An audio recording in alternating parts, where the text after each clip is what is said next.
आजपासून आपण कच्च्या कैरीचं लोणचं कसं बनवायचं ते पाहणार आहोत। यामध्ये अजून कोई नाही बनलेली, तर आपण 4 कैऱ्याचंच लोणचं पाहणार आहोत। तर यातल्या मोठ्या मोठ्या कैऱ्या आहेत तेवढेच मी तोडून घेणार आहे।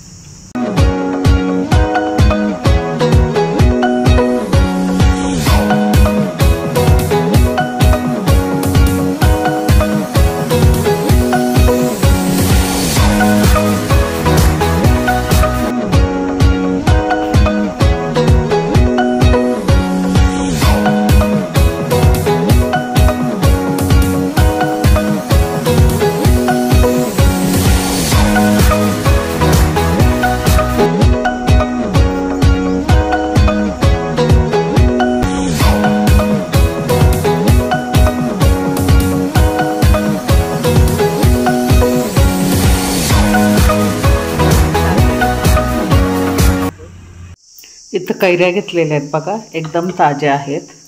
तर ह्या 4 कैऱ्यांपासूनच आपण लोणचं बनवणार आहोत आणि हे लोणचं अगदी 8 दिवस टिकतं। हे ताजं लोणचं करून खायचं असतं, फार काळ टिकत नाही कारण याच्यामध्ये काय बाटी तयार झालेल्या नाहीत। आणि त्यासाठी आता हे 4 कैऱ्या ताज्या घेतलेल्या आहेत। वजने म्हणाल तर एक अर्धा किलो आहेत या कैऱ्या। त्यानंतर हळद 1 चमचा, चवीनुसार मीठ, हिंग, थोडीशी मोहरी घेतलेली आहे। जर तुमच्याकडे मोहरीची डाळ नसेल तर मोहरी जास्त घ्या। माझ्याकडे मोहरीची डाळ आहे म्हणून मी फोडणीसाठी थोडीशी मोहरी घेतलेली आहे। 2 मोठे चमचे मोहरीची डाळ, 1 मोठा चमचा मिरची पावडर, 1 छोटा चमचा जिरे आणि 1 चमचा हळद आणि तेल, एवढं साहित्य लागणार आहे। आणि याच्यापासून आपण कच्च्या कैरीचं लोणचं बनवणार आहोत। सुरुवातीला कैऱ्या आपण ह्या धुवून घेणार आहोत। तर अशा प्रकारे पाणी घेतलेलं आहे। ते कैऱ्या ह्या धुवून घ्यायच्या व्यवस्थित।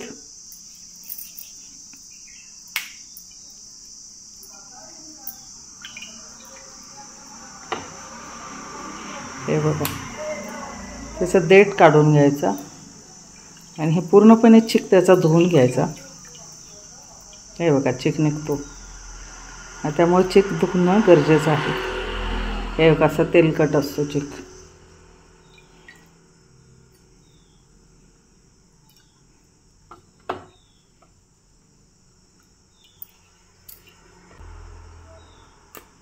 हे बघा, हा चिक असतो, हात व्यवस्थित धुवायचा। अशा प्रकारे धुवून घेतल्यात बघा। आता ह्या आहेत का अशा स्वच्छ पुसून घ्यायच्या, बिलकुल पाणी नाही ठेवायचं त्याच्यात।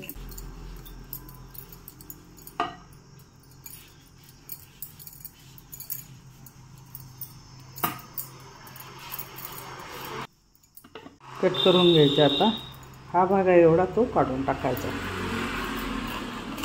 हे पहा, याच्यात अजून कोई नाही तयार झालेली। हे पहा, त्यामुळे ही लोणचं जास्त टिकत नाही। 8 दिवसापुरतंच करायचं। अशी बाटी काढून टाकायची। हे पहा, आता ह्या फोडीच्या ह्याच्या काप करून घ्यायचे। तुम्हाला ज्या हव्या त्या साईजमध्ये करू शकता, छोटे मोठे।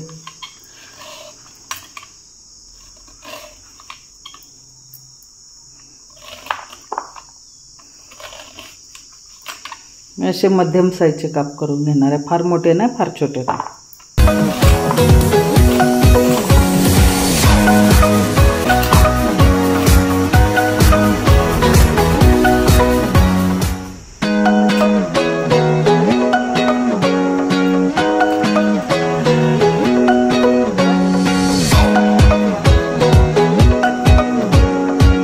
हे मी ह्या कढईमध्ये काढून घेतलं। या 2च कैऱ्याचं मी केलेलं आहे आणि 2 कैऱ्या मी नंतर यूज करणार आहे। आता या 2 कैरीपासून आपण लोणचं बनवणार आहोत। 1 मोठा चमचा तेल टाकलेलं आहे। तर सुरुवातीला मोहरी टाकायची। मोहरी छानपैकी तडतडू द्यायची।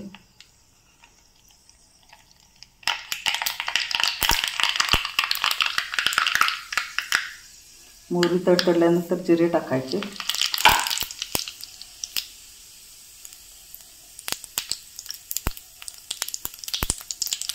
जिरे मोहरी छान तडतडली, आता मोहरीची डाळ टाकायची। त्यानंतर आता गॅस बंद केला, मिरची पावडर, हळद, हिंग,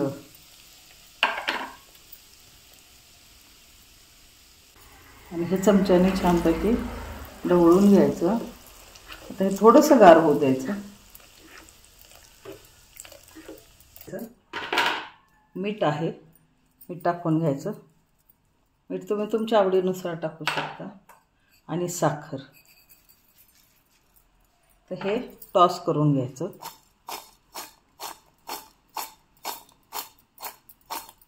तेल आहे, ते तेल ओतायचं.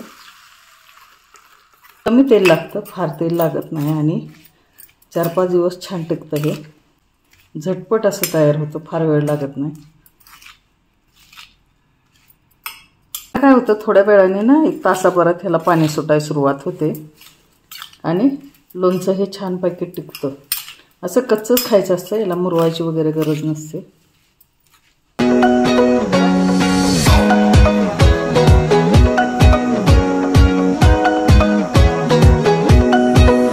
लोणचं गार झाल्यानंतर मी ह्या बाउलमध्ये काढून घेतलेलं आहे आणि पाहू शकत असाल याला किती खार सुटलेला आहे. अगदी 1-1.5 तासातच एवढा खार सुटतो आणि हे लोणचं तुम्ही लगेचच खायला सुरुवात करू शकता.